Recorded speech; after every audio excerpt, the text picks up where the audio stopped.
The first task of the morning at the funeral supply store is to check the obituaries in the newspaper. Based on that, they confirm the date of the funerals and make sales calls. Everyone's life comes to an end, and if you'd say it's a job that guarantees a steady income, well, you might be right. Nowadays, there are many trendy and compact altars, and during recessions, some people come in wanting to honor a guardian spirit. My name is Bob, and I'm turning 30 this year. I work at the funeral supply store, mainly handling sales. The store I work for is a major chain spread out nationwide. Currently, I work at the main branch. I've never been too passionate about my job. I just think of it as something I do to eat. Perhaps because of that mindset, I don't put too much effort into my sales. Yet, strangely, my laid-back approach appeals to the customers, and my sales performance has been top-notch every month. Of course, many are envious of that. One of them is the sales manager at the head office. The manager has a subordinate he's very proud of having trained. He started the same time as me and is always the second best salesperson. He's been right below me since we started. The manager doesn't like the fact. One day, out of the blue, the manager handed me a transfer order. It was because an employee had fallen seriously ill, and a request had been made for staff replenishment at a branch. I vaguely recalled it being a seaside town in Maine. That's the situation, Bob. I'm counting on you. Please be an asset to that branch. You're the right man for the job. The manager said with a wide grin, patting my shoulder. It's basically a pleasant way to get rid of me. All the talk of reviving the branch is just an excuse. I suppose the manager wanted to get rid of a thorn in his side and recommended me. When you're told to transfer, you do it. That's what I always thought being a regular employee meant, so I accepted the transfer without fuss.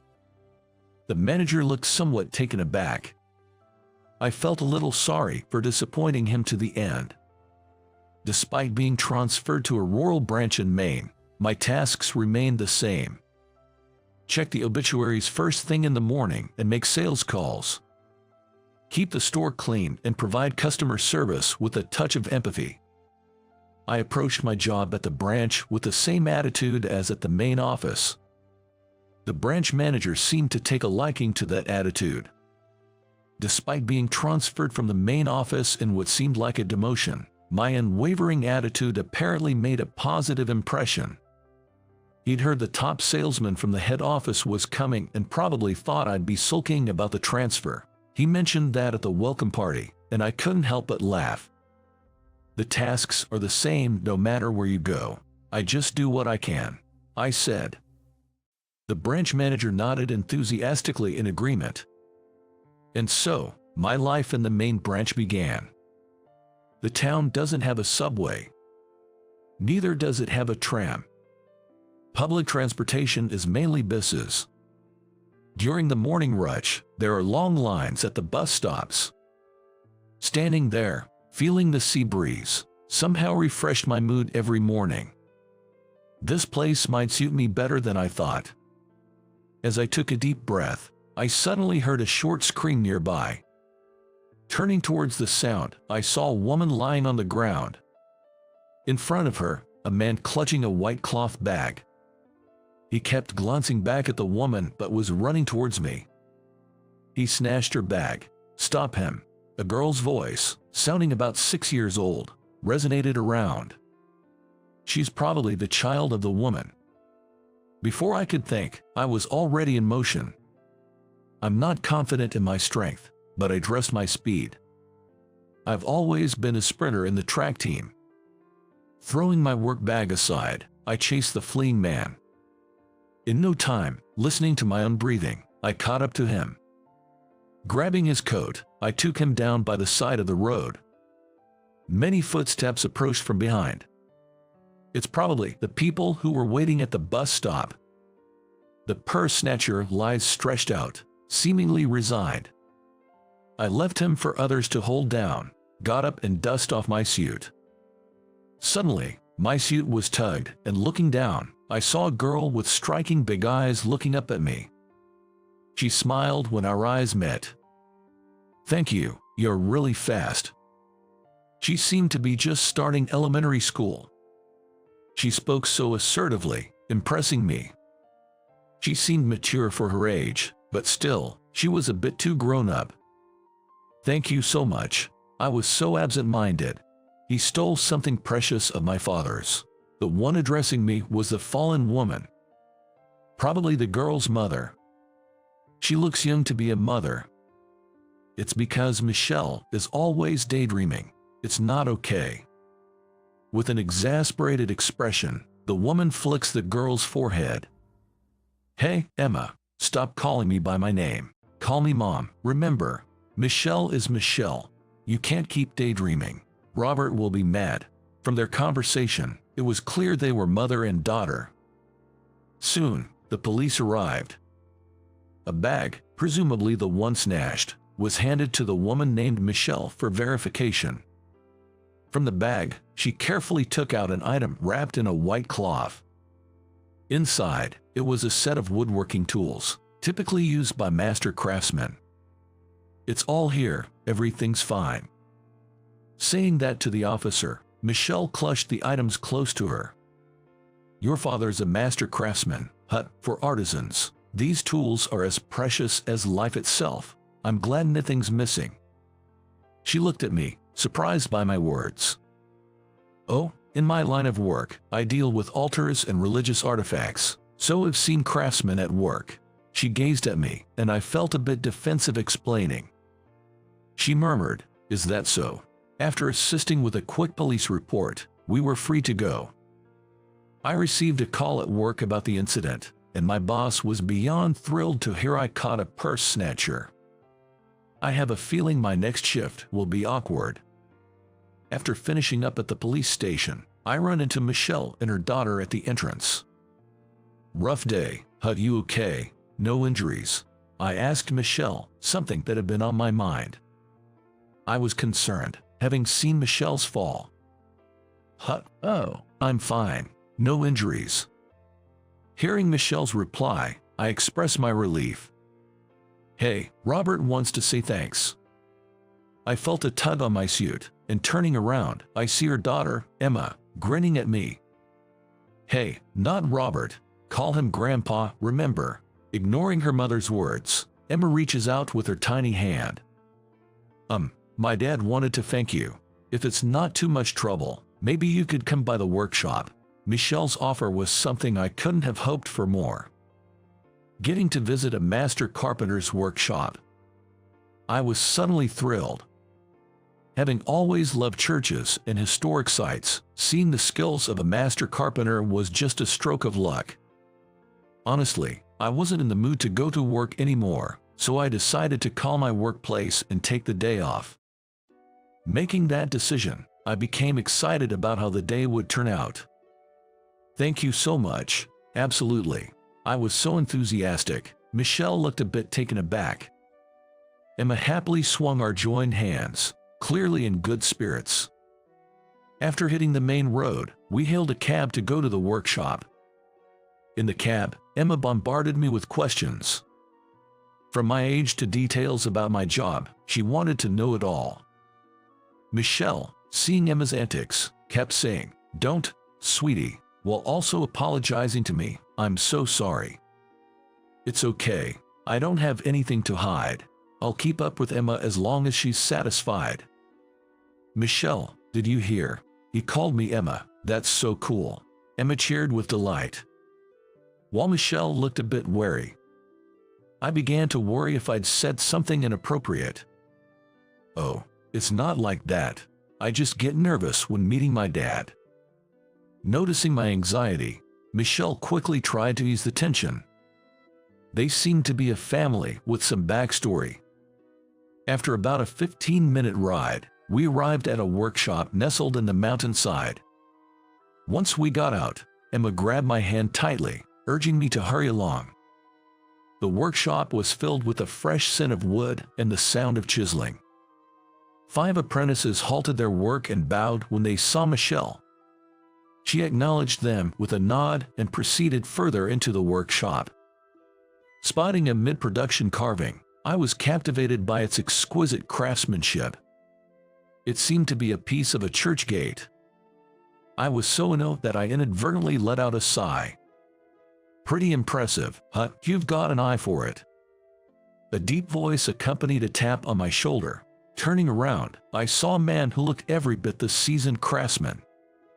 With a gleaming bald head, Emma yelled, "Robert," and hugged his legs.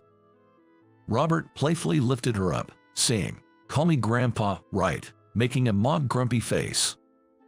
Emma, familiar with this play, giggled at his expression. "I'm Robert. How can I ever thank you? Really, I appreciate it." While holding Emma with one arm, Robert extended his other hand to me. I shook his hand in return. A smile naturally broke across my face. "You have the hands of a true craftsman. I respect that." His hands were rough, scarred from years of craftsmanship. Hands that I deeply admired. At my words, Robert scratched his head, seeming a bit embarrassed. That was how I met Robert, Michelle, and their family. Robert gave me a full tour of the workshop, answering all my questions with patience. "Thank you so much for showing me these amazing pieces. It's a real treat for the eyes." I repeatedly expressed my gratitude to Robert. "You know, I feel like I should be the one thanking you," Robert said with a hearty laugh. From that day, I began visiting the workshop quite frequently. Sometimes I'd get a call from Robert saying come over, and other times I'd be invited by little Emma. Every time, Michelle bowed apologetically to me. It seems she thinks I'm just putting up with the two of them. Robert seemed to have taken a liking to me, and we've even started going out for drinks. Right now, he seems most concerned about Michelle. When he's had a bit too much to drink, he always talks about her. She's a divorced single mother. I heard she got married pretty young. I was against the marriage, Robert would tell me over and over. Robert, who takes pride in his carpentry, apparently got too wrapped up in his work and neglected his family. As a result, he didn't notice his wife's illness until it was too late. By the time he took her to the hospital, the cancer had spread throughout her body, and it was too late. Michelle tearfully blamed him, asking why he hadn't taken better care of his family. From that day, a rift grew between Michelle and Robert. I can't do much other than listen to him vent, but I wish I could help in some way. Every time I see drunken Robert, I'm disappointed in my own inability to do anything. Things have taken a bad turn. In the morning, as soon as I got to work, the manager ran up to me, raising his voice. Apparently, there had been a major mistake at the headquarters. Details were still unclear, but there was a rumor that all the dedicated craftsmen declared an end to their contracts. It's hard to get news in our remote branch, far from the headquarters. If all the dedicated craftsmen cut off their contracts, production of the altars would halt. Our company prides itself on selling these self-produced altars. If their supply stops, it's a life or death issue. If the headquarters is facing financial troubles, the first to get cut would probably be the remote branches. It's no wonder the manager is panicked. I contacted a former colleague at the headquarters to get more details. Then, I uncovered a truly shocking fact. Turned out the cause of the issue was that the manager who had demoted me. At the main office, we have social gatherings with the craftsmen a few times a year. The folks who make it and those who sell it. A smooth relationship between the two directly affects sales. At such an important get-together, the manager, of all people, made a scene. He drunkenly ridiculed the craftsmen and belittled their work. When I heard that, I was floored. The manager had always looked down on the craftsmen. This led to many clashes between him and me, and was one of the reasons I fell out of favor. Even as the store opened, everyone seemed restless. In the midst of all this, we received a phone call. It was a call from the headquarters. "Bob, they want you back at the headquarters immediately. The president specifically requested you to try and persuade the craftsmen." Apparently, my good relationship with the craftsmen was well known even at the headquarters. I'm just a regular employee. I can't defy an order from the president. So I immediately boarded a plane to New York. At JFK Airport, a colleague was waiting for me, and we headed straight to the carpentry workshop. It must be really urgent. On the way to the workshop, I contacted Michelle. I was supposed to have a barbecue tonight with Michelle, Emma, and Robert. Emma made me promise to come without fail. I explained the situation to Michelle and asked her to relay the message to Emma and Robert. "I understand. I'll let Emma and my father know." "Excuse me, thank you." Just as I was about to hang up, Michelle stopped me. "Hey, look, I may be overstepping my boundaries saying this, but no matter how you slice it, it's not your fault, Bob. It seems like you're always ready to shoulder all the blame," Michelle said. Her words took me by surprise. She was concerned about me. Her comforting words gave me strength and encouragement. "Thank you, I'll do my best." I said that and ended the call. If the conversation had continued, I might have shown her a vulnerable side I didn't want her to see. It felt as if Michelle could see through my difficulty in relying on others. The thought of her earnest gaze came to my mind. It's hard to hide anything from those eyes. I thought to myself, Emma is a lot like Michelle. By the time I reached the workshop, I felt helpless. Even though I tried calling out from the entrance, no one answered. I could sense that there were people inside. Rejected at every turn, there was no opportunity for dialogue. The only thing I could do was head back to the headquarters. I reported to the boss about the situation, mentioning that this was going to be a long battle. The next day, I went to the workshop again from the morning. I could hear the sounds of work from inside. Despite calling out multiple times, the door was locked tight. I decided to sit by the entrance, hoping one of the craftsmen would come out. This went on for 3 days. The boss suggested taking some colleagues or managers with me, but I had a feeling that it would only cause more friction, so I insisted on going alone. "Hello, it's Bob. Please hear me out." On the 4th day, just like the previous day, I went to the workshop in the morning and kept calling out from behind the closed door. Without our business, the workshop would suffer. I feared that these skilled craftsmen would have nowhere to go. That's what I was afraid of. I hoped they'd listen. I wished they'd understand that not every company is filled with just management-type people. With these feelings, I stood in front of the workshop. But admittedly, doing this every day was both mentally and physically draining.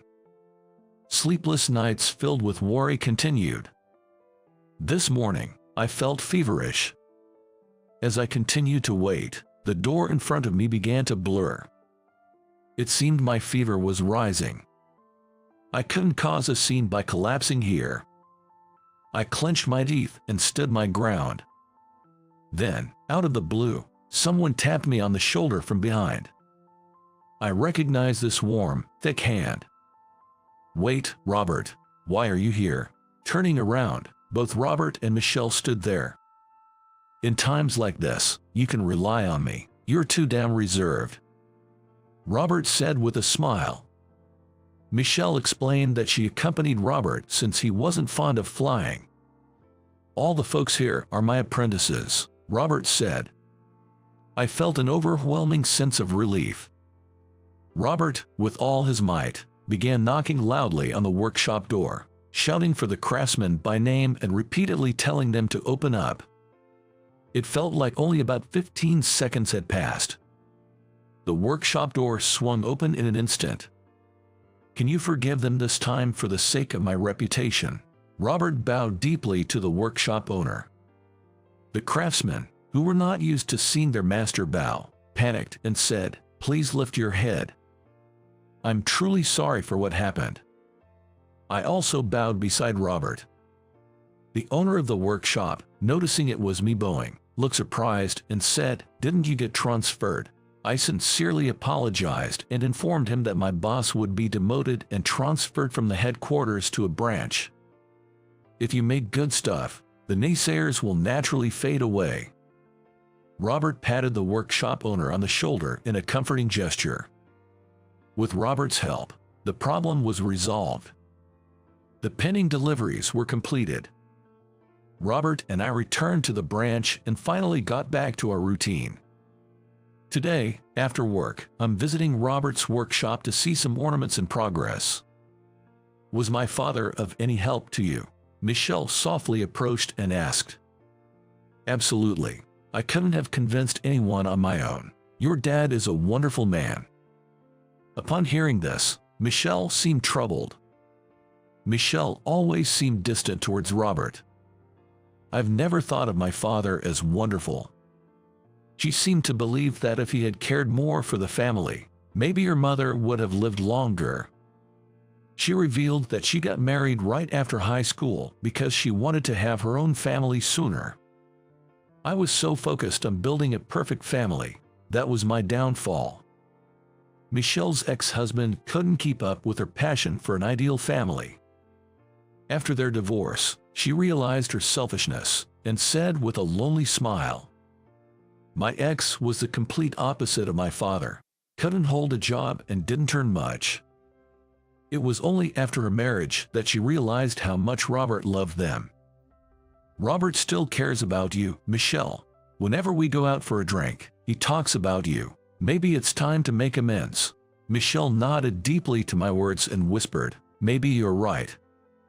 It seemed their falling relationship was imminent. 3 years later, I stood next to Michelle wearing a formal suit. Michelle looked dazzling in a white bridal gown. "Come on, Bob, you should be thanking me. Do you know how hard I worked to get you and Michelle together?" Beside a triumphant-looking Emma in a festive dress, Robert was laughing out loud. It was Emma who pushed me to propose to Michelle, which I had been putting off for a while. One evening, about 6 months ago, while I was gazing at Michelle in the workshop, Emma suddenly tripped me up and I fell backward. "How long are you planning to just stare?" The petite girl straddled me and, in anger, tapped on my chest, saying, "What's your plan? Chicken out." Wait a minute. I was taken aback by her sudden outburst. Seeing Emma on top of me, Michelle rushed over in a panic. "Hey, Emma, what are you doing?" Emma clung to me and wouldn't get off. Resigned, I proposed to Michelle right there, lying on the ground. "Michelle, will you marry me?" We kind of knew how each other felt, but we'd never expressed it. Michelle's face turned bright red. "Please stand up and ask me again." So I proposed to her a second time. Now, I live happily surrounded by my wonderful wife, our adorable daughter, and my respected father-in-law. "You're being demoted. Pack up and leave this place right now." The one yelling at me was my boss. I was unjustly blamed and relegated to work in a factory. One day, leading a dull life without any excitement, something big happened. My name is Jason. I used to work as a businessman in a big company in New York. However, there was a grave error in our department, causing significant losses to a client. It was my boss's fault. I wasn't involved in that deal at all, yet my name was clearly written in the disciplinary report. Of course, I protested. But nobody listened to someone at my level. In the end, despite my objections, I was forcibly relegated to work in the factory. At least I wasn't fired, but I couldn't accept it. Plus, it was in a rather rural area, and I had no experience in factory work, so I was always dragging the team down. The silver lining: I received a generous work allowance, and there was company housing, so my pay actually went up. But the quality of my life went down. No grocery stores nearby, so I depended on online shopping. Thanks to modern convenience, there's a system to leave packages even if you're not home. Though the apartment is old and lacks a concierge, they simply leave packages at the door, which is quite helpful. Basically, I hardly ever go out. All I do is commute between the factory and the apartment. And since the company purchased the entire old complex, only employees live here.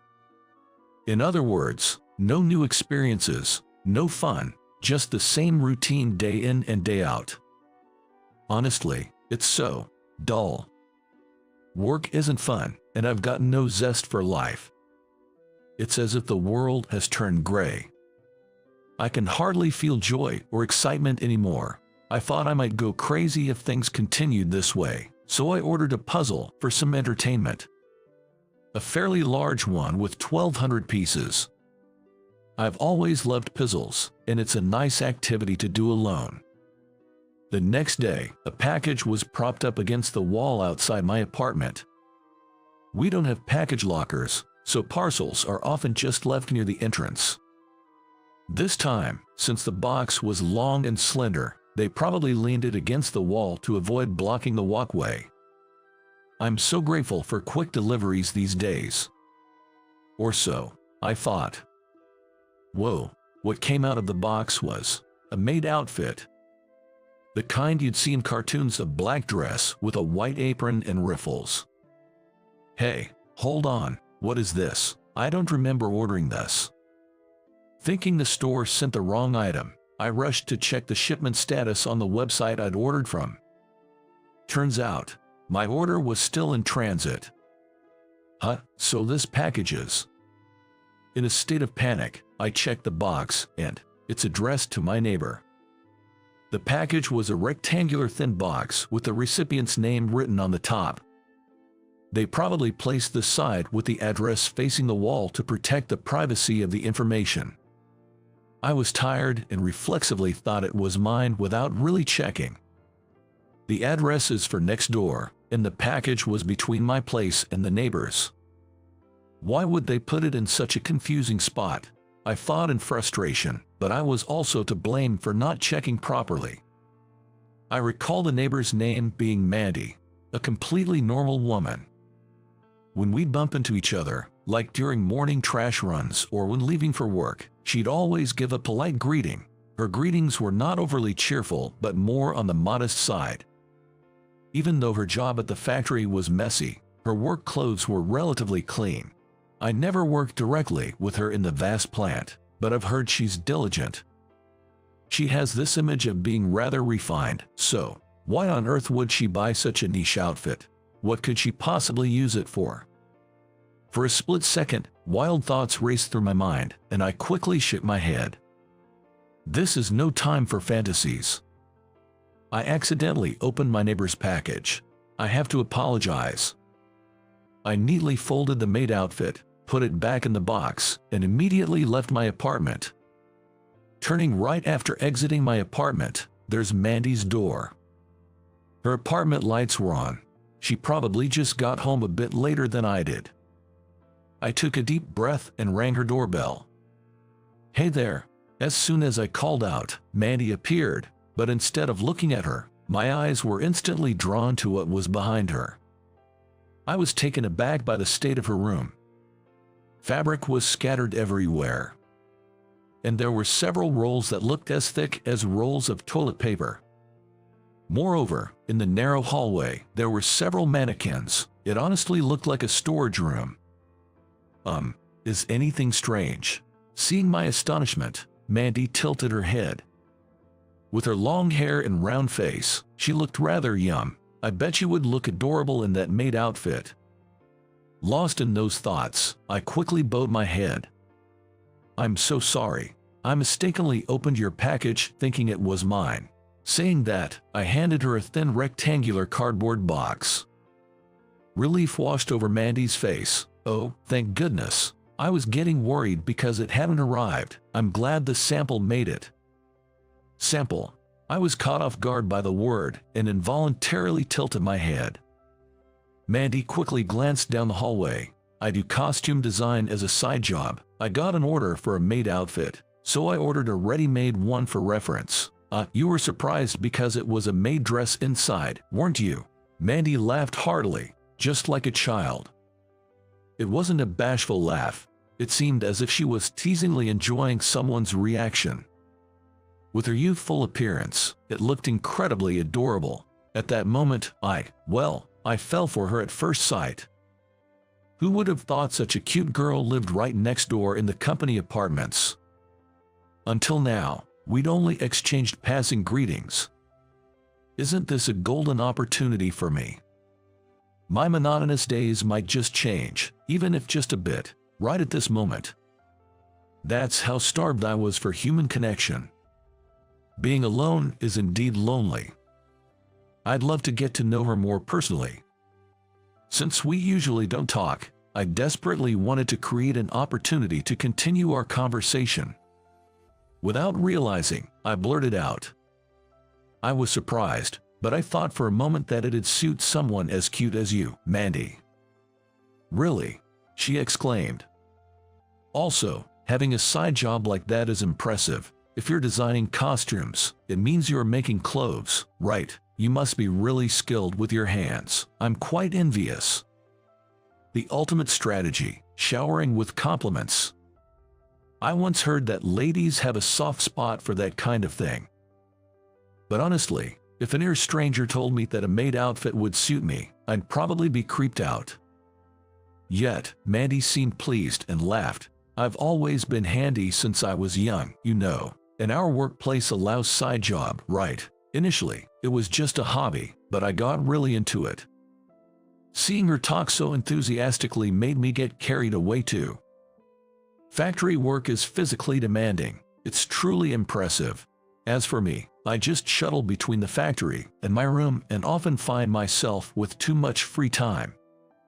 You have free time, she exclaimed. Mandy seemed particularly interested in that detail. After learning that I have a lot of free time, Mandy hesitated a bit before saying, well, if you're available, I have a favor to ask. A favor?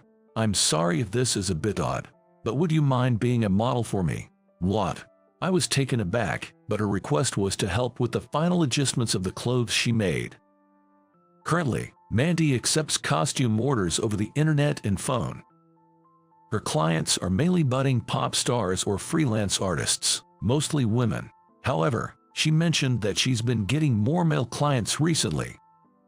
Clothing is ultimately meant to be worn by people. For women's attire, I personally try them on for a final check, but for men's, I can't adjust them properly on myself. I used to manage with a mannequin, but it never felt quite right. Mandy told me this with a serious look on her face. That look, it was the gaze of a professional. Perhaps because of that, her earlier playful demeanor was gone, and she gave me a deep bow. I promise to compensate you properly, and I won't ask for too much. Just spare me a little of your free time. Well, if I can be useful. Sure. Without thinking too deeply, I found myself nodding in response to her intensity. Having a connection with a woman I've taken a shine to. This felt like a dream come true. At least, that's what I thought. Jason, please do raise your arm a bit higher. Like this. Hold that pose, please. The job I took on was tougher than I'd imagined. From that day on, a peculiar routine began between Mandy and me. Every time we finished our respective jobs, we'd meet in Mandy's room, where I'd try on the outfits she crafted and strike various poses. At first, it was something like a tuxedo, I think. I'd often wear suit-like attires and long, flashy coats. Mandy would guide me into numerous poses to ensure the clothing looked impeccable from every angle. If there was any adjustment needed, Mandy would take care of it, then I'd try it on again. This cycle seemed endless, and it was pretty demanding. Lately, I even had to wear things like a Japanese kimono or a ballet costume. It was rather embarrassing. I mean, a grown man wearing a ballet outfit with a swan motif, what's that about? However, even with these outlandish outfits, Mandy was sincerely dedicated to her work. Seeing that, I just couldn't bring myself to laugh. Watching her diligence and integrity, I couldn't help but respect and want to support her. And there was a silver lining to all the hard work. That was getting to taste Mandy's homemade dishes. You see, by the time we wrapped up our trials, it was usually quite late. So, to show her appreciation, Mandy would always cook something for me. Mind you, her place was cluttered with sewing machines and threads, leaving just enough space for someone to dine. It wasn't the ideal ambience, surrounded by fabrics and mannequins, but having a home-cooked meal always felt special, and it genuinely made me happy. Plus, Mandy's cooking skills were top-notch. After growing tired of eating the same old fast food, Mandy's meals brought back the joy of dining. This is so good. I'm so lucky to eat this every day. Oh, Jason, you sure have a way with words. Saying that, Mandy's cheeks turned rosy with joy. How utterly adorable she looked. The stark contrast between this and her focused face when she was making costumes was striking. I found myself falling deeper for Mandy.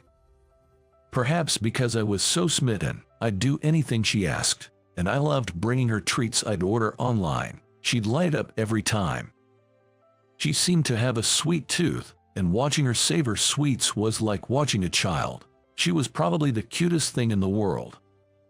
So, eventually, I started bringing her more and more premium sweets. If it meant seeing her happy, it was worth it.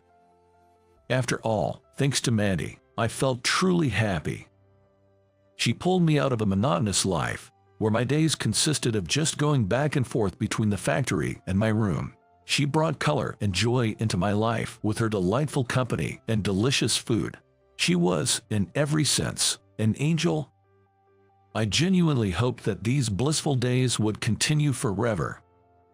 But our idyllic days together, they didn't last. What did you just say? I'm thinking of quitting my job at the factory. That day, Mandy told me she had something important to discuss, so as usual, I went over to her apartment. However, what she shared was that she's quitting her job to start her own business. We've been living this way for a year. The factory job pays well, so I'm sure she won't struggle to raise funds. Plus, with her costume-making side job, she has numerous clients, and I know she's busy every day. Honestly, it's not surprising news, but this is company housing. This means if she leaves her job, she'd have to move out. If that happens, our current way of life will come to an end. I've saved up enough money, and I've secured a workspace. So, from next month, I plan to solely focus on costume making. And well, Jason, would you like to work with me? Wait, what? I'm actually starting a company that specializes in costume production. But I understand you have your own commitments, and the pay might be significantly less than what you're making at the factory. So, I won't push you into it. Mandy smiled, but there was a shade of sadness in her eyes. To be honest, given our circumstances, it was hard for me to just blurt out that I'd quit my job to join her. So many thoughts raced through my mind, wondering what the best course of action would be. But, in the very next moment, a particular thought crossed my mind. I imagined someone else taking over my role of trying on the costumes that she made. She mentioned starting her own business. So, she's planning on hiring employees. The thought of someone else wearing her costumes and modeling in my place, I really didn't like that idea at all. Forget the money and lifestyle. I strongly felt that I wanted to be there for Mandy. Can I be honest with you? Sure, please go on. I've got feelings for you, Mandy. What? My unexpected confession left Mandy in shock, her voice sounding almost comically surprised. I felt embarrassed and found it hard to look her in the eyes. Initially, I just wanted something in common with you. There was a part of me that helped you with ulterior motives, but seeing how dedicated and serious you are about your work, I've come to truly admire that. Given all this, would you really consider hiring someone with conflicted feelings like me by your side? I want to be there for you, Mandy, but I don't want to get in your way. This was my way of showing genuine intentions. Of course, I believe I could have hidden my conflicted feelings and continued being around her. But that would feel like I was deceiving her, especially since Mandy seemed so dedicated to her work. That's why I decided to be honest and let Mandy decide. I was sure she'd despise me for it, but I felt it was dishonest to continue interacting with her without revealing my true feelings. Sure enough, Mandy became silent. I got scared and hesitantly looked her way. I wondered what kind of expression she had. Just when I thought she'd look down on me. To my surprise, Mandy was crying, her face all flushed. "I'm so happy, I'm glad, all my efforts were worth it." Mandy started crying like a child, which sent me into a panic. It seems that Mandy had feelings for me too. "Jason, you've always been so kind and supportive. I've always dreamed of becoming your wife, but all I'm good at is sewing. I'm not great at keeping things tidy, and I wondered what to do. Then I heard that the way to a man's heart is through his stomach. So, I've been working hard to improve my cooking skills ever since." Turns out, just like me, Mandy had always been getting her meals from convenience stores or online delivery. But she wanted to catch my attention, so she secretly started practicing cooking. Come to think of it, I remember talking about things like whether I prefer my fried eggs over hard or runny. Without me knowing, she'd been probing my food preferences. No wonder everything she made tasted just right. And to think, I had no idea she was putting in all that effort. Given the serious look on Mandy's face whenever I saw her, I had assumed her kindness towards me was just a way of saying thanks for helping her with work, but I was mistaken. Understanding that she had been secretly working hard to get my attention made me feel an immense affection for her. "Huh, looks like we were both smitten, huh?" "Yes, it seems so. I hope we'll continue to get along from now on." We realized our feelings were mutual and promised to stay together. From then on, our lives took a drastic turn.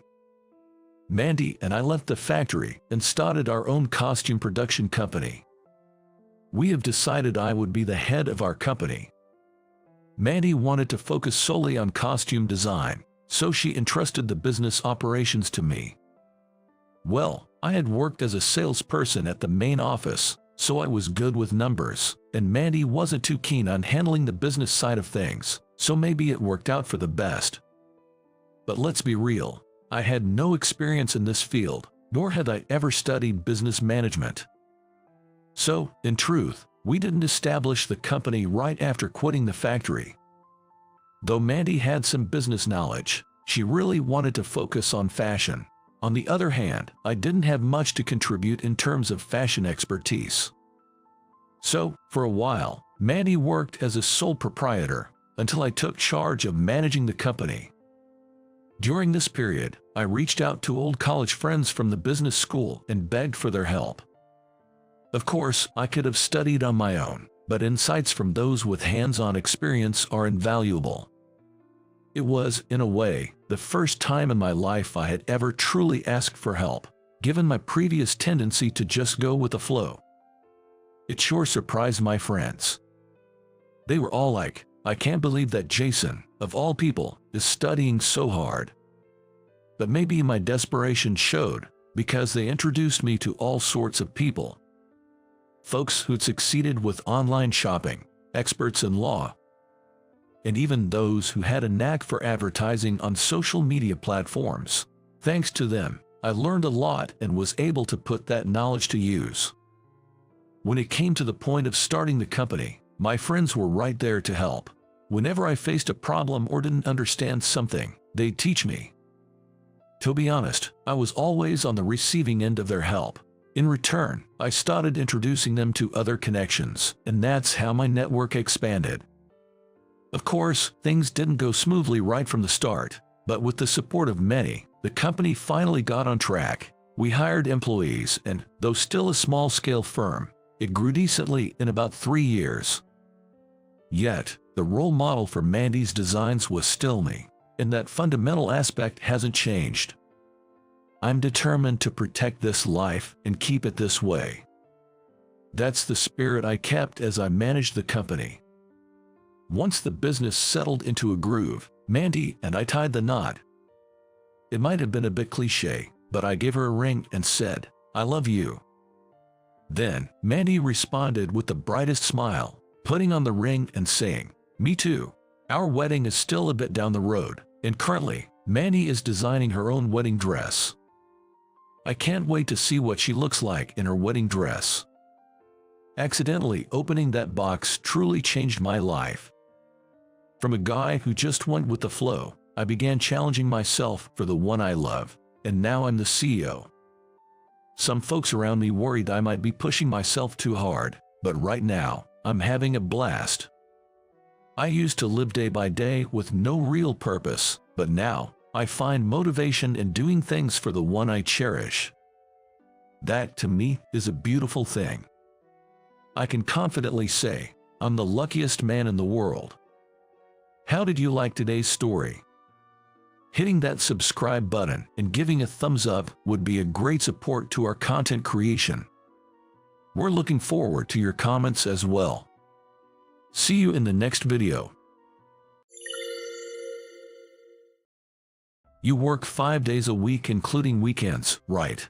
The tavern manager, seemingly 35, the same age as me, confirmed. I responded with a yes, forcing a smile. I work as a full-time line operator in a food factory of a chain supermarket. Our job is to prepare the meals and lunch boxes that would be sold in the stores. My shift is from 7 in the morning to 4 in the afternoon.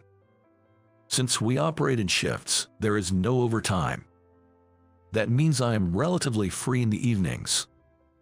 That's why I decided to get a part-time job. I chose a tavern in the downtown area not too far from my one-bedroom apartment. Although I was a bit old for a part-time job, I easily passed the interview and got hired. The work hours here were from 6 in the evening until 11 at night. Both my day job and evening job gave me 2 days off a week. So, at least 3 days a week, I worked from 7 in the morning till 4 in the afternoon at my main job, and then 2 hours later, from 6 in the evening till 11 at night at the tavern. Considering the travel time and other factors, I probably got around 4 hours of sleep. Order up for the Alfredo pasta. In the factory's employee cafeteria, Catherine, who was in charge of cooking and serving, called out. This cafeteria was operated by a specialized contractor, so everyone working there was from that company. Other than Catherine, all the female staff were older women. Because of that, Catherine stood out. She was always cheerful and spread her kindness to the employees who came to eat. Many young male employees secretly admired her. The person she called for the Alfredo pasta was me. I went to the counter with my ticket. "You really like that Alfredo pasta, don't you?" Catherine, wearing her white headband, remarked. For an extra 50 cents, I could have had the crispy shrimp Alfredo pasta. Wonder if she thinks I'm being stingy. Feeling somewhat embarrassed, I simply nodded. She responded with a smile. "John, you look exhausted. You know, you've got bags under your eyes," said my junior colleague Peter, as I ate my pasta at the cafeteria table. At the food factory where I worked, side jobs were permitted, so I had told my co-workers about my part-time job at the tavern. "It's a floor job, so I'm on my feet all the time. It's pretty tough," I replied. It hadn't even been a month since I started the part-time job. "Don't push yourself too hard, okay? Take care of yourself," Peter advised as he finished his meal and stood up to leave. The reason I started the part-time job in the first place was to raise funds for renovating my aging family home back in Nebraska. My father passed away a long time ago. My mother lived in the family home with my sister and her family. She, now over 70, had begun to weaken, and last year she tripped over a step in the house and got injured. Thankfully, it wasn't too serious, but my sister suggested we should renovate the home to make it more accessible for our mother. My sister, who has 2 kids still in elementary school, is tight on funds. So, she asked if I could help financially. When you want to repay your parents, sometimes they are not around to receive it. Determined, I decided to work part-time at the tavern to raise funds for the home renovation. The factory's cafeteria was somewhat old-fashioned. You'd buy a meal ticket from a machine, pick up a tray, and line up.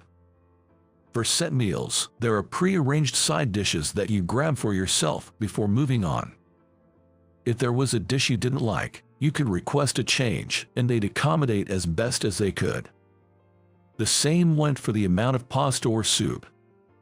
It wasn't a massive workplace, so the cafeteria staff was familiar with most of us. The day I ordered set meal, I was lining up in the lane, picking up some side dishes onto my tray. As I was moving forward, I heard a man's voice from the front asking, "What happened to her?" Looking over, Catherine was being scolded by a man who seemed like the manager inside the kitchen. According to the older waitress I asked, Catherine had overslept and was late. "She's known to be late now and then," the waitress said with a wry smile. That weekend, I was off from the food factory job, and my part-time job at the tavern was only on Sunday. So, I went back to my family home on Saturday. I discussed house renovations with my sister, her husband, and a contractor. I checked the estimate provided by the contractor. I quickly did some mental math.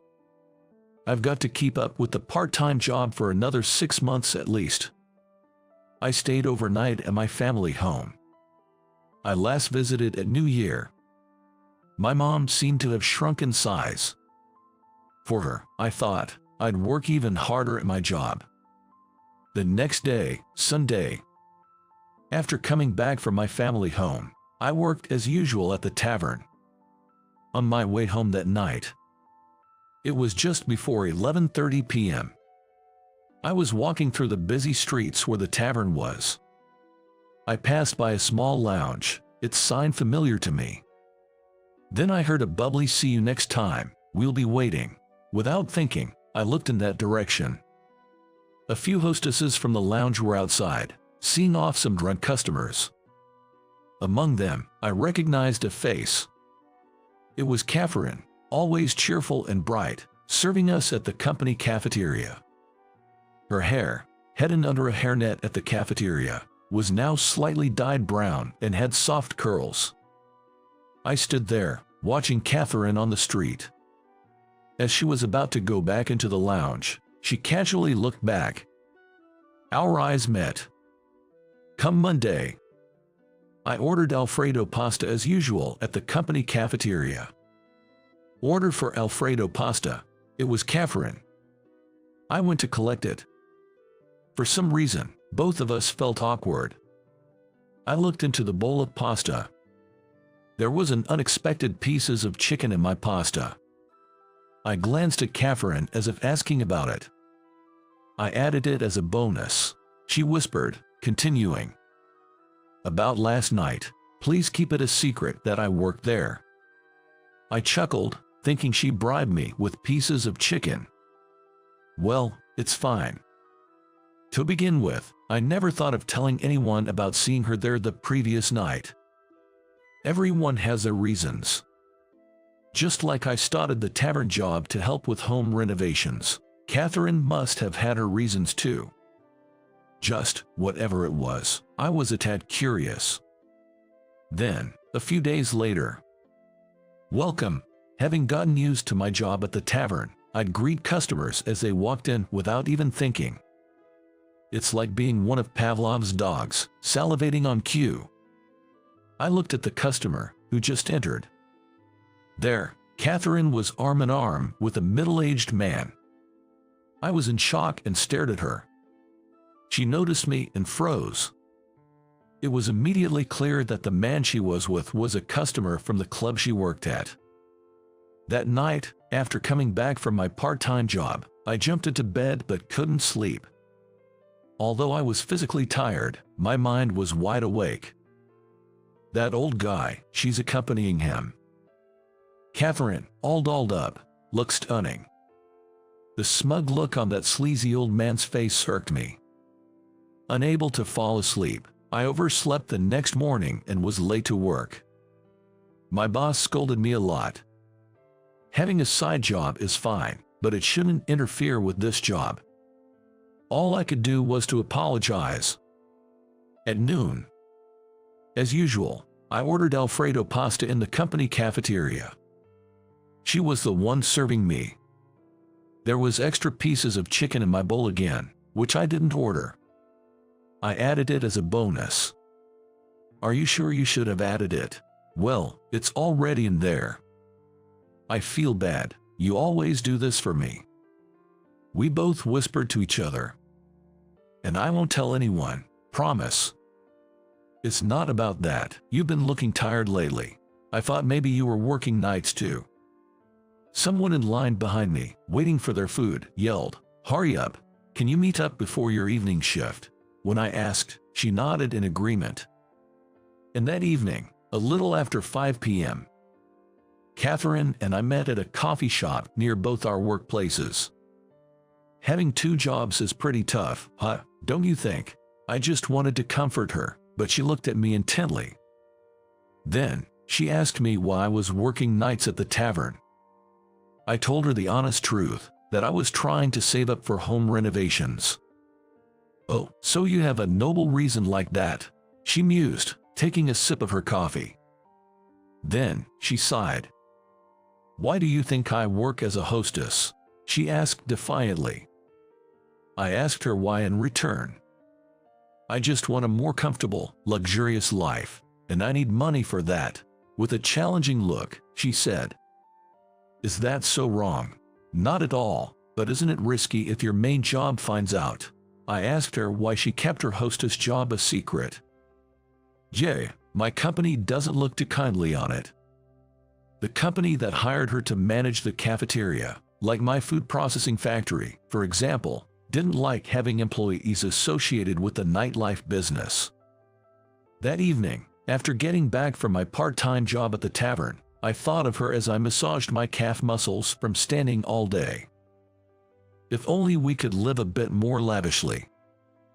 She probably earns more now from working all day, but I wonder if she's truly living the life she wants. From then on, Catherine and I often met at the same coffee shop before our evening shifts. The lunch today was handled by someone else, so it was without chicken, right? You don't have to treat me. It makes it harder to ask. Saying this, I gave a slight nod. "John, you seem to have quite a few food preferences, don't you?" "Yeah, I get that a lot. What about you, Catherine?" When I asked her, she just shook her head. Around this time, she started calling me John, and I called her Catherine. She then asked me about other foods I dislike. After some thought, I replied, "Fatty bacon. Also, I do not like minced meat." "Really? It's so tasty though." A few days later, in the company cafeteria, I chose the aita meal and lined up. That day's side dish was nachos with minced meat. As I always did, I was going to push aside the minced meat and eat just the nachos, when a hand from the opposite side placed a bowl on my tray. When I looked up, Catherine was there, whispering, "This is better for you, right?" I looked at the bowl on my tray. It was a generous serving of nachos without any minced meat. Of course, there are other servers, so I couldn't always get Catherine to serve me. However, when I was lucky enough to get her, she would add some kind of extra to my lunch. She had mentioned she was taking a few days off to go back home for her cousin's wedding, and after her return, we met at our usual coffee shop for the first time in a week. "You still look so worn out," she said, handing me a souvenir from her trip. "How was it? How's your family?" I asked, and she simply nodded to indicate that everything was the same. Then, out of the blue, she began. "When I was a child, a massive hurricane hit, and our house was blown away. The region where her family lived had suffered significant damage, and they were forced to evacuate for nearly a year.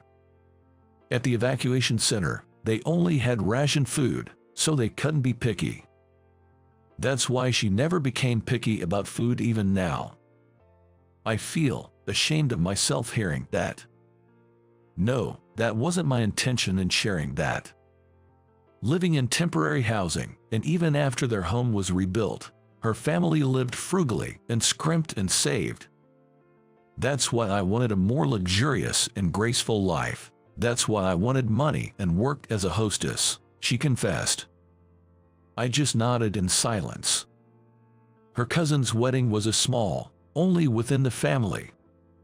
But she kept talking about how beautiful and happy her cousin, dressed in a wedding gown, looked. That's why I'm thinking of quitting the hostess job, she mentioned. That sounds like a good idea. Just quit, right, Catherine? I was insistent. Insistent that she quit being a hostess. John, you ordered the pizza set A, right? At the company cafeteria, Peter, sitting opposite me, looked at my plate with curiosity. Doesn't it have more than mine? And doesn't it come with both potato and macaroni salad? I tried to deflect with a cough. Then turned to look at the serving line. The girl with the bandana was serving customers with an innocent expression. A few months later, after finishing my shift at the tavern, I started my walk home. That night was my last day at the tavern job. I had saved up enough for my family's home renovation and decided to quit the job. As I passed by the lounge where she used to work as a hostess, several hostesses came out to see off their customers. She was not among them. And then, as usual, I bought a meal ticket and entered the company cafeteria. Looking around inside, she wasn't there. She had disappeared from this cafeteria. She had transferred to another company cafeteria managed by the same operator. So, I no longer got any extra service from her. In this cafeteria. These days, I often reminisce about the time after her cousin's wedding when we met at the coffee shop after a week. After she said she wanted to quit her job as a hostess and I told her to just go ahead and quit, she later told me this. Seeing the happy face of her cousin, she began to wonder what truly made her happy. It wasn't the luxury of lounging around at home. It was thinking about what little extra treat she could give me in the company cafeteria while waiting for me to show up, wondering what would make me smile. And actually seeing my happy face. She said this, looking at me with intense affection. And yet, here I am, sitting at my own dining table like a kid kept after school, facing a dish of nachos with minced meat that I just can't stomach. I just can't handle it. I don't like the taste of it. Come on, eat up, she said, avoiding my gaze and looking away. I reached out and playfully tickled her collarbone. She brushed my hand away and looked back at me seriously. Listen, you need to start overcoming your dislikes, even if it's little by little. You have to eat everything and think about balanced nutrition. It's not just your body anymore. Giving in to Catherine's stern look, I dripped some chili sauce onto the nachos with minced meat. How did you like today's story? Your subscription and thumbs up are a huge motivation for us. We're looking forward to reading your comments. See you in the next video. Oh, wait, was he always this small? He might not fit in. I couldn't help but blurt that out. My ex-husband, Bob, laughed and said, "It's all right. Leave it to me," so I decided to trust him. It had been a while since we had such a conversation. It's been years, and yet it barely fits. I had a sense of relief hearing that. After that event, we rekindled our relationship that once felt like a romantic love story. But before I go any further with our tale, I'd like to take you back to the beginning. My name is Catherine, 27 years old. My husband, Bob, is also 27 and works as a pharmacist. After dating for 2 years, Bob and I got married. Being animal lovers, we decided to get a mixed breed dog, Milo, as soon as we tied the knot. We used to take him for long walks together and even took him to the park. Getting a dog wasn't the only thing we started when we got married. We also began trying for a baby. We always talked about wanting a baby right after getting married. While enjoying our time with Milo, we were also trying to conceive. However, even after a year, we haven't succeeded. So, we decided to go for a checkup at the hospital. The results came back, and to our surprise, I had fertility issues.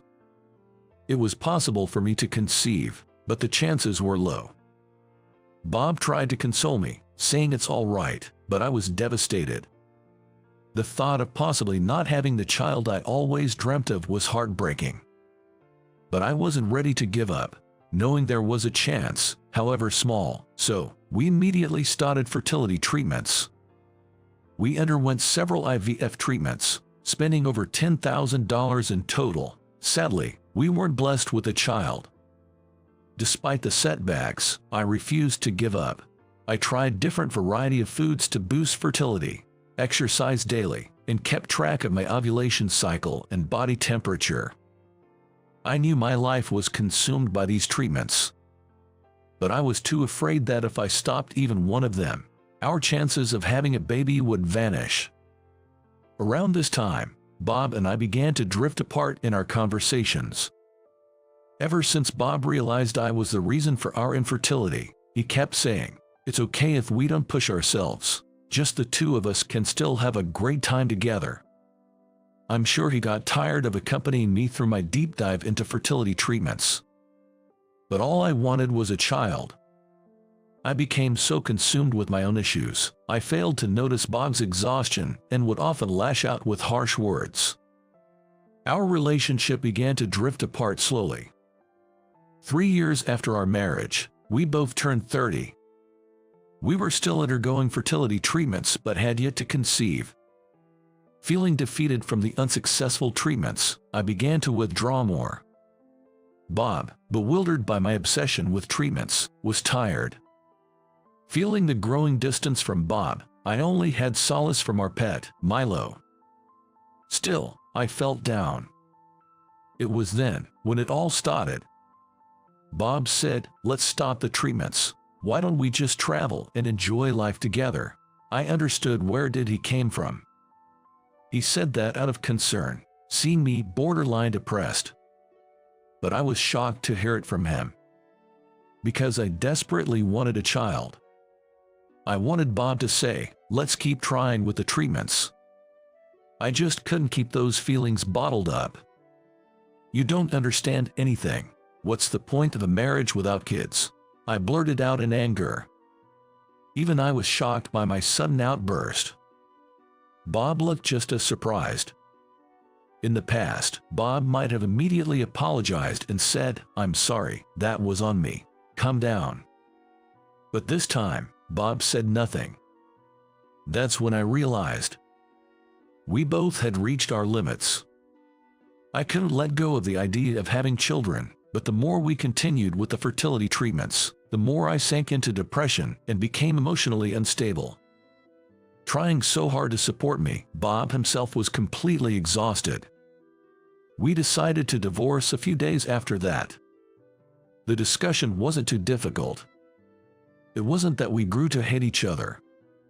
We just chose to divorce to prevent any more hurt and to regain our mental and physical health. I took Milo with me. I felt that I couldn't handle being alone without Milo. Bob agreed. Still, parting with Milo must have been painful for Bob. In the end, Bob spoke softly to Milo. "Milo, take care of Catherine for me. I couldn't do it, but please make her laugh always." Watching Bob speak, tears spilled from my eyes. I couldn't give him a child. I couldn't fulfill our wish to be happy with just the two of us and Milo. Despite me not being able to do anything for Bob, he cared about me until the end. I couldn't help but hope that this kind man would find happiness. 2 years had passed since the divorce, and I had turned 32. I still lived with Milo. I started showing signs of depression, So I came to the hospital. The symptoms of depression, which began during the infertility treatments, would improve at times and then come back. However, I felt much better than when I was married. I was at the hospital today, and that's where I ran into him. Into Bob. "Catherine, why are you at this hospital?" Bob, dressed in a pharmacist's uniform, came to explain my medication. "Bob, why are you here?" We both looked at each other with puzzled expressions. It made sense. After our divorce, neither of us knew where the other lived. Moreover, I didn't think Bob worked at this hospital. I recently transferred to this hospital. I moved nearby at the same time. Really, after our divorce, I've been living near this hospital too. We stared at each other without saying a word. To think we'd meet again after both moved our separate ways. Could there really be such a coincidence? I felt a touch of fate in it. It seems Bob could tell from the medication I was prescribed that I was experiencing depression. "You okay? You seem to have lost some weight. I'm about to finish work. Want to grab dinner? I'll listen." Hearing Bob's voice made me remember the happy times we shared, and I felt like crying. "Milo, he's waiting for me." I found myself unable to immediately agree. "Well, let me treat Milo to some delicious food then. There's a new pet store that opened nearby," Bob said in a light tone. He probably noticed my hesitation and tried to convince me by mentioning Milo. Touched by Bob's unwavering kindness, I found myself nodding in agreement. We then went to the pet store together and bought toys and treats for Milo. Milo always loved the toys that make noises, didn't he? "What treats has he been into lately?" Bob spoke with the familiar warmth I remembered. It didn't feel like it had been a long time since we last met, and I felt more at ease.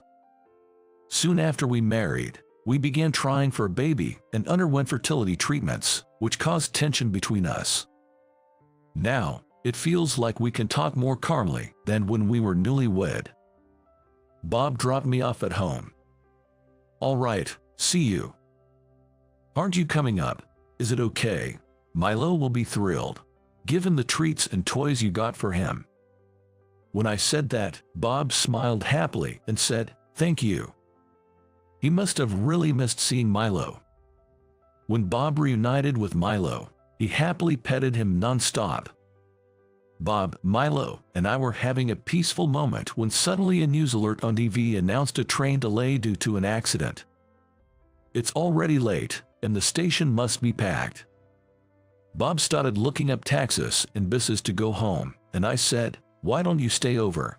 Of course, I didn't have the intention to offer him at first, so I was really surprised that I did. I thought he might decline, and I got scared, almost saying I was just kidding. But before I could, Bob asked, "Are you sure?" Looking into Bob's eyes, he was gazing back at me calmly. I wanted to talk more with Bob. I wondered if Bob felt the same. Yes, and so, Bob and I spent the night together. We reminisced about the days when Bob, Milo, and I lived together. Our conversations were about times before we got busy with fertility treatments. About the time we found Milo at the pet store, our walks together.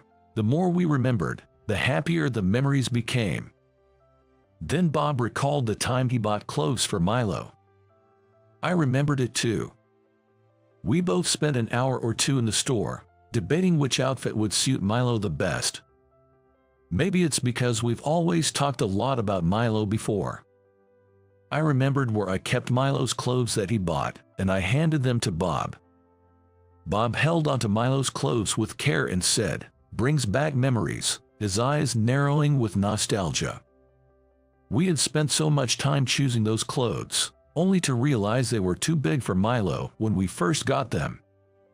Holding the clothes, memories came flooding back. I hadn't looked at these clothes since parting ways with Bob. I knew seeing them would remind me of Bob and make me sad. Why not try them on him now? Bob suggested trying the outfit on Milo.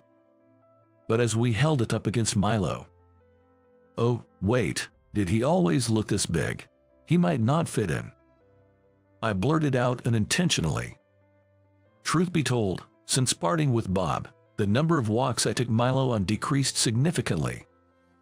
And I might have been giving him too many treats and food, as Milo had gotten a bit chubbier than before. Laughing, Bob reassured, "It's all right, leave it to me." With that, Bob proceeded to carefully dress Milo. Initially, it seemed a bit small, but once on, it fit Milo perfectly. It's been years since he wore this, but it just barely fits. "Oh, sorry Milo, I shouldn't have said put in like you're an object. I should have said dressed." Bob spoke apologetically to Milo. Hearing that made me chuckle. Bob has always treated Milo not just as a pet, but as family. He'd always convey his gratitude and apologies to Milo. That's one of the things that I loved about him. As I was reminiscing about the old days with Bob, he began, "You know, Milo seems to have gained a bit of weight." "Yeah, you're right. Sorry. I need to take him for more walks." Seeing my gloom, Bob quickly reassured, "Hey, it's tough balancing work and taking care of a dog." Bob was trying to be understanding, but I still felt a bit responsible. As I looked down, I heard, "Would it be bad if I helped out?" Of course, it was Bob who said that. I was taken aback. Helping out? What did he mean? "I really enjoy the time I spend with you and Milo. I want to relax and go on walks together again." I was speechless. Not because I was puzzled. It's because I feel the same. I want to spend time together, just the three of us. As I said that, Bob gently took my hand. "Back then, when you were struggling with fertility treatments, I didn't know what to say. You seemed so overwhelmed and irritated, and I couldn't find the right words. I'm sorry." I shook my head. During that time, I had been so hard on Bob, getting angry and crying at the drop of a hat. Bob, being the gentle soul he is, must have felt worn out. Our life felt like a never-ending loop of stress. I realized I was the cause of it. I used to think I was the only one suffering. I was grateful that you were supportive during the fertility treatments and helped around the house. Yet, I lashed out at you because I was frustrated with myself for not being able to have kids. Even though I knew it wasn't your fault, I couldn't stop taking it out on you. I failed to cherish the partner I should have valued the most. That night, we talked for hours. And we realized something. Our decision to divorce back then wasn't a mistake. We couldn't communicate like this before. Taking a break and living apart has allowed us to truly think about each other. Maybe we could have just lived separately instead of divorcing, but at that overwhelming time, divorce seemed like the only option. I want to believe that choice was the best for us. Catherine, should we give it another shot? I love the moments with Bob and Milo. But I had doubts about whether we could make it work again. I'm not saying we should remarry immediately. Let's start from being in a relationship. Now, it's different from before. We know each other's strengths and weaknesses. Let's figure out how to live together, understanding those vulnerabilities. Are you sure? Absolutely. His words resonated with me, and I nodded in agreement. We no longer had to bear everything alone. The time apart taught us that it's okay to be vulnerable in front of each other. And so, we began dating again. As we dated, my depression began to lighten. By the time I no longer needed regular doctor visits, we decided to remarry. Our attitude towards having children is relaxed, thinking it would be nice if it happens. Now, we look forward to our walks with Milo. We've even planned a trip. Milo, who had gotten a bit chubby, is slimming down due to our fun walks. Soon, his old clothes might be too big for him. Living with them, I regret saying during my divorce that a marriage without children is meaningless. Because every day is so peaceful and happy. I wish I could show the younger me, who believed happiness equaled having kids, the joyous moments with Bob and Milo. I want to cherish my family in my own way, now and always. How was that for you all? Your subscription to this channel gives me the motivation to create more content. See you in the next video.